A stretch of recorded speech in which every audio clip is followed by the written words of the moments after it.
గారు good morning. చెప్పండి madam. నమస్తే. సో దీని పైన కూడా ఆల్రెడీ బీజేపీ కూడా రియాక్ట్ అయింది. ఈవెన్ ఈటెల రాజేందర్ కూడా రియాక్ట్ అయ్యారు. ఇది ఒక ప్రభుత్వానికి పెద్ద ఎదురు దెబ్బ అంటూ కూడా రియాక్ట్ అయ్యారు. సో ఏంటి మీ పాయింట్ ఆఫ్ వ్యూ ఏంటి? హైడ్రా రంగనాథ్ ని తొలగించడం పట్ల ఏ రకంగా చూస్తుంది బీజేపీ?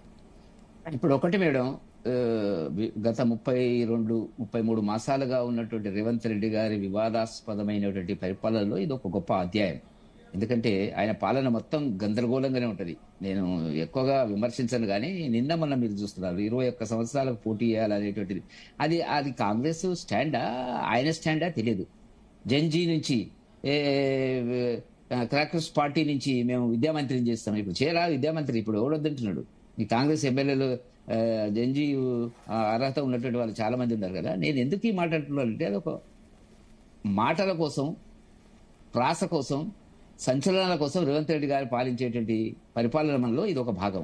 రంగనాథ్ గారి గురించి మనకు అందరికీ తెలిసినటువంటిదే. సిటీ చుట్టూ మూసి పరిహారక ప్రాంతంలో ఆయన ఒక లాంగ్ టర్మ్ వ్యూ పెట్టుకుని దీన్ని తీసుకొచ్చినాడు.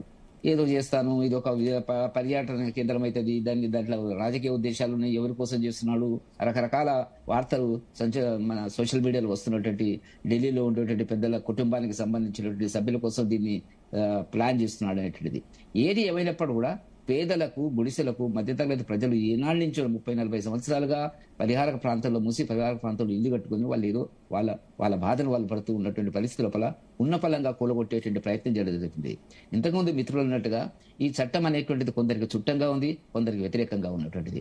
నేనేమంటున్నా అంటే సల్కం చెరువులో ఉన్నటువంటి కాలేజీకి సంబంధించినటువంటి వాళ్ళ మిత్రపక్షమైనటువంటి, గతంలో టీఆర్ఎస్ మిత్రపక్షము, ఇప్పుడు ఏ అధికారంలో ఉంటే ఆ పార్టీకి మిత్రపక్షంగా ఉండేటువంటి పార్టీ ఒకటి హైదరాబాద్ కేంద్రంగా పనిచేస్తున్నది, మనకందరికీ తెలిసినటువంటిదే. సల్కం చెరువులో ఉన్న కాలేజీకి సంబంధించినటువంటి వివాదం మొదట్లో వచ్చినప్పుడు మేము ఇది సమ్మరు, విద్యార్థులకు ఇబ్బంది జరగదు కాబట్టి మేము నెక్స్ట్ సమ్మర్ కాగానే ఆ కాలేజీని కూడా మేము షిఫ్ట్ చేయిస్తాము అని చెప్పినటువంటి రంగనాథ్ గారు ఇవాళ రేవంత్ రెడ్డి గారు చేసినటువంటి గొప్ప విషయం ఏంటంటే ఆ పార్టీకి అనుకూలంగా, ఎందుకంటే ఆ పార్టీ లేకపోతే బతికే పరిస్థితి కాంగ్రెస్ కు లేదు కాబట్టి దానికి సంబంధించినటువంటి బఫర్ జోన్లు మార్చినారు.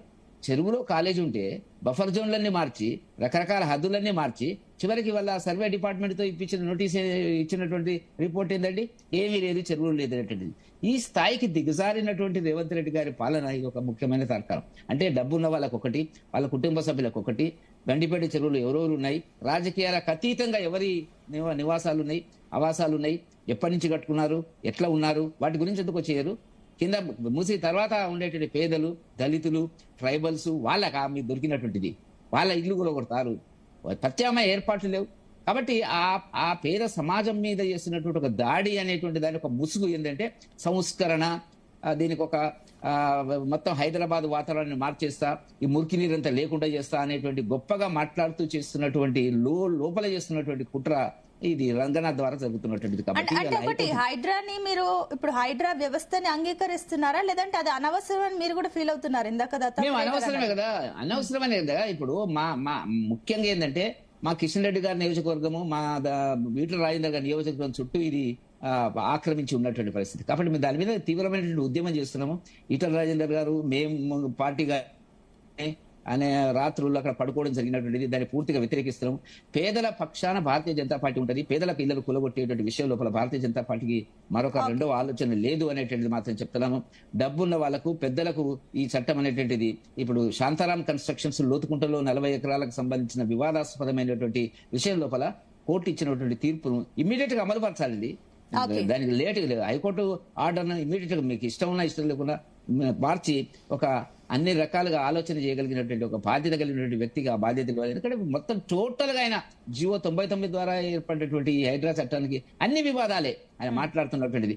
1,50,000 కోట్లు తీసుకొచ్చినాను చేసినాను అనేటువంటిది సరే, పబ్లిక్ పార్కులకు సంబంధించి ప్రభుత్వ భూములు ఉంటే లెక్కలు కట్టి చెప్తున్నాడేమో కానీ వాస్తవానికి అది కాదు కదా. కాన్సెప్ట్ పేదలకు న్యాయం జరగాల, పేదల ఇళ్లకు భద్రత ఉండాలా, పేదల జీవితానికి భవిష్యత్తు ఉండాలనేటువంటిది భారతీయ జనతా పార్టీ యొక్క ప్రకారం. ఓకే అండి. రాజశేఖర్ రెడ్డి గారు good morning. Very good morning madam. So panel లో ఉన్న వాళ్ళందరి మాటలు కూడా మీరు విన్నారు. ప్రతి ఒక్కరు కూడా ఏదైతే